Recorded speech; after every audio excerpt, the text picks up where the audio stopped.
இது தொடர்பாக உளவியல் நிபுணர் வர்ஷா சாய் சுந்தரத்திடம் நாம் பேசிய போது அவர்கள் சொன்ன தகவல் மேலும் அதிர்ச்சியாக்கியது.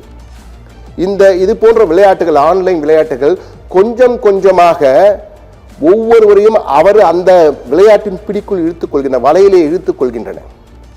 அந்த தரவுகளை எல்லாம் தற்போது போடுவார்கள், நாம் பார்க்கலாம், ஒன்றின் பின் ஒன்றாக வரும். இது ஒரு கொடிய நோய் போன்று தற்போது இந்தியா முழுவதும் புற்றீசலாக பரவி இருக்கிறது என்றால் இது மிகப்பெரிய, இந்தியாவிலே கிராமம் முதல் மாநகரம் வரை இந்த அட்டாக் இருக்கிறது.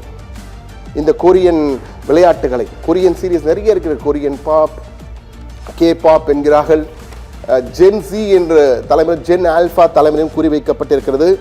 என்றால் இந்த கே பாப் என்பது தற்போது அதற்கு பெரிய ஒரு கூட்டமே இருக்கிறது. இந்த கே பாப் என்பதற்கு கே ரொமான்டிக் சீரியஸ் என்று ஒரு சீரியஸ் வருகிறது, லவ் கேம், அது பல ஆட்டங்களை வைத்திருக்கிறார் ஆன்லைனிலே. எதற்காக பயன்படுத்துகிறோம் தெரியாமல் இந்த இரு தலைமுறையும் வெகுவாக இதில் பாதிக்கப்பட வாய்ப்பு இருப்பதாக உளவியல் நிபுணர் வர்ஷா சாய் சுந்தரம் கூறுகிறார். அது மட்டுமல்ல, அவர் சொன்ன மற்றொரு தகவல், இந்த குழந்தைகள் தொடர்ந்து தங்களை நிக்நேம், அதாவது குழந்தைகளை பெற்றோர் தொடர்ந்து குழந்தைகளை கவனிக்க வேண்டுமா. இந்த காலத்தில் குழந்தைகளை கவனித்தால் போடா டே என்று சொல்கின்ற அளவுக்கு தான் குழந்தைகள் இருக்கிறார்கள். இந்த தலைமுறை அப்படி இருக்கிறது. ஆனால் அவர்களிடம் நண்பர்களாக பேசி பழக வேண்டும், என்ன செய்கிறார்கள் என்று பார்க்க வேண்டும். சில குழந்தைகள் நிக்நேம் வைத்துக் கொள்கிறார்கள், எனக்கு இந்த பெயர் வைத்திருக்கிறார்கள், இந்த பெயர் வைத்திருக்கிறார்கள், அது போன்று வைக்கும் நிச்சயமாக அவர்களை கூர்ந்து கவனிக்க வேண்டும். என்றால் இந்த விளையாட்டிலே நிக்நேம், அந்த விளையாட்டு அந்த குழந்தைகளுக்கு, அந்த விளையாடுவர்களுக்கு ஒரு நிக்நேம் கொடுக்கிறது. அந்த நிக்நேம்லேயே தன்னை உருவகப்படுத்திக் கொள்கிறார்கள். அந்த உருவகப்படுத்தி தாங்கள் தான் அந்த கதாபாத்திரம் நினைத்து விளையாட ஆரம்பிக்கிறார்கள். அந்த கேம் என்ன சொல்கிறோ அதற்கு ஏற்ப டாஸ்கை அந்த கதாபாத்திரம் நிறைவேற்றுவார் நினைத்துக் கொண்டு உருவகப்படுத்திக் கொள்கிறார்கள். முதல் நாளில் கொஞ்சம் கொஞ்சமாக அந்த 50 நாள் வரும்பொழுது முற்றிலுமாக அவர்கள் அந்த கதாபாத்திரமாகவே மாறிவிடுகிறார்கள். அதனுடைய தாக்கம் தான் தற்போது 3 குழந்தைகளை பலி கொடுத்திருக்கிறோம்.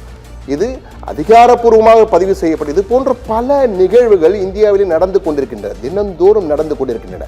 எனவேதான் சொல்கிறோம், உங்கள் ஒவ்வொரு வீட்டிலும் இது போன்ற ஆபத்துகள் வருவதற்கு வாய்ப்புகள் அதிகம் இருக்கிறது. எனவே மிக மிக கவனமாக இருக்க வேண்டும்.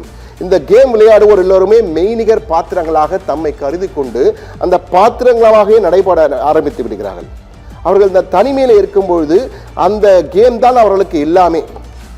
மற்றபடி பார்த்து அந்த கேம் விளையாடும் பொழுதுதான் அவர்கள் தன்னிலை மறந்திருப்பார்கள். மற்ற நேரத்தில் எல்லாம் சாதாரணமாக இருப்பார்கள், இயல்பாக இருப்பார்கள், நன்றாக படிப்பார்கள், சாப்பிடுவார்கள், விளையாடுவார்கள். எனவே நமக்கு சந்தேகம் வராது. ஆனால் இந்த மொபைலில் அடிக்கடி பயன்படுத்த தொடங்குவார்கள். அதிலிருந்தே நாம் புரிந்து கொள்ள வேண்டும். ஏனென்றால் உடனடியாக நீங்கள் மொபைல் பயன்படுத்தாதீர்கள், மொபைலை கொடுங்கள், மொபைல் இனிமேல் பேசக்கூடாது என்றால் நிச்சயமாக அந்த குழந்தைகள் ப்ரொட்டஸ்ட் செய்யும், எதிர்ப்பு தெரிவிப்பார்கள். நிச்சயமாக வீட்டிற்குள் பல குழப்பங்கள் வரும். எனவே கட்டாயமாக, வலுக்கட்டாயமாக அவர்களிடம் அதை பிடுங்க வேண்டிய அவசியம் இல்லை. அவர்களிடம் பேச வேண்டுமா. அந்த உளவியல் நிபுணர் பேசும்போது அவர் சொல்கிறார், அவர்களிடம் பேசுங்கள், அன்பாக பேசுங்கள், நட்பாக பேசுங்கள். நிச்சயமாக அவர்கள் புரிந்து கொள்வார்கள். குறிப்பிட்ட நேரங்களில் விளையாடுங்கள். விளையாடுவதற்காக மட்டுமல்ல, படிப்பதற்காக. இப்போது என்றால் மொபைல் என்பது தவிர்க்க முடியாத ஒரு செயலியாகிவிட்டது. பல குழந்தைகள் கல்லூரி போகின்ற, பள்ளிக்கூடம் போகின்ற பல குழந்தைகள் கேட்டால் மொபைல் போன் நிச்சயம் என்கிறார்கள். என்றால் பள்ளிக்கூடங்களிலே பாடங்களை எல்லாம் மொபைல் போன் மூலமாக தான் அனுப்புகிறார்கள். புத்தகங்களை மொபைல் போனில் தான் படிக்க சொல்கிறார்கள். அவர்களே அனுப்பும் பொழுது அது தவிர்க்க முடியாத ஒரு பொருளாக மாறிவிட்டது. எனவே அதை பயன்படுத்த வேண்டிய நேரத்தில் தான் பயன்படுத்த வேண்டும், மற்ற நேரங்களில் பயன்படுத்தக்கூடாது. இது போன்ற நம்முடைய கவனம் அவர்கள் மேல் இருந்தாலே அவர்கள் நிச்சயமாக இது போன்ற தவறுகளில் விழுவதற்கான வாய்ப்புகளை பெருமளவு குறைக்க முடியும். என்றால் சூழலும் நம்மை சுற்றி உள்ள அந்த சூழலியல் தான் இது போன்ற அடிப்படை பிரச்சனைகளுக்கு காரணமாக மாறுகிறது. எனவே அதை நிச்சயமாக நாம் தவிர்க்க வேண்டியது ஒவ்வொருவரின் கடமை என்பதை தான் கூறுகிறார்கள். முக்கியமாக இந்த விளையாட்டுகள் லவ், காதல், ஃப்ரெண்ட்ஷிப், நட்பு, அதே போன்று எமோஷன்ஸ், உணர்வுகள், இந்த 3ஐ வைத்து தான் அந்த கேமை விளையாடுவர்களை எல்லாம் தன்னுடைய வலையிலே விழ வைக்கிறதா.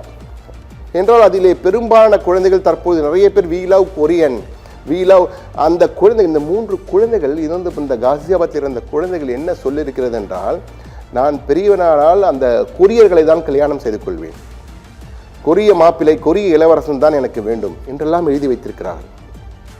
இளம் குழந்தைகள், திருமணம் என்றால் என்னவென்றே தெரியாத வயதில் 12 வயது 14 வயது குழந்தைகள் கொரிய இளவரசன் தான் திருமணம் செய்து, கொரிய இளவரசன் தான் எனக்கு வேண்டும் என்றெல்லாம் எழுதி வைத்திருக்கிறார்கள். இதையெல்லாம் பார்க்கும்போது இந்த பேக்கெட் டைரியை கிடைத்து போலீசார் அதிர்ந்து போயிருக்கிறார்கள். தற்போது இதனுடைய தாக்கம் இந்தியாவிலே சைபர் கிரைம் பிரிவுகளுக்கெல்லாம் கொடுக்கப்பட்டிருக்கிறது. இது போன்ற ஏற்கனவே பல மாநிலங்களிலே தமிழகத்திற்குள்ள சில ஆன்லைன் கேம், அந்த பணம் வைத்து பணம் சம்பாதிக்கக்கூடிய கேம் எல்லாம் தடை செய்திருக்கிறார்கள். ஆனால் இது போன்ற கேம்களை எப்படி தடை செய்ய முடியும் என்றால் உலகளாவிய இருக்கின்றன. தடை செய்வதற்கான ஆலோசனைகள் பல நாடுகளில் நடைபெற்று வருகிறது. சில நாடுகளிலே 16 வயதுக்கு உட்பட்டோர் செல்போனே பயன்படுத்தக்கூடாது என்றெல்லாம் கூறியிருக்கிறார்கள். ஆனால் நடைமுறையில் சாத்தியமா என்ற பல கேள்விகள் வரும்போதுதான் இதை தவிர்ப்பது ஒவ்வொருவர் வீட்டிலும் நாம் தான் இதை நடவடிக்கை எடுக்க வேண்டும்.